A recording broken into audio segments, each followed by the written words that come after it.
अरे पोरा हो. आई बॅग काय मिळे पुढे जायची तयारी आहे का? हा पोरा, मला गावाकडे नेऊन सोडतो का? आई अचानक आणि गावाकड? पोरा, मला वापस त्याच घरी जा वाटायलंय. मी इथे लग्नासाठी आलते. हा पोरा, तुपलं गण खरंय, पण मला इथं कोणी बोलतच नाही. मला इथं कोणीच विचारित नाही आई तू कशी आहे म्हणून. आई तू हे काय म्हणा लागली हे आम्हाला समजा नाही. पोरा, तुम्ही दोघ जण दिवसभर कामामध्ये असतात. कल्पना तिच्या कामामध्ये गुंतलेली असती आणि मला इथं एकटीलाच राहावं लागतंय. आणि बोलू तर कोणाला बोलू?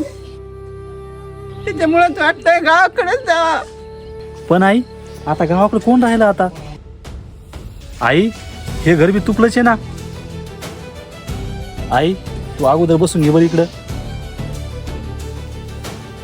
आई मला हे म्हणायचंय तुपलं कोण राहिलं आता गावामध्ये? पोरा, गावाकड तुझ्या बापाची निशाणी आहे. बघा इकडे.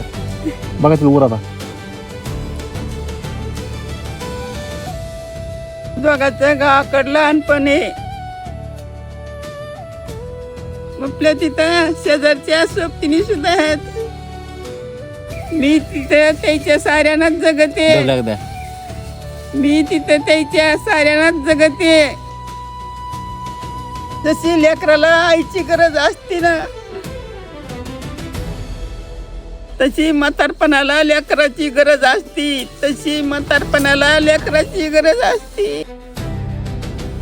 आई खरंच आमच्याकडून लय मोठी गलती झाली.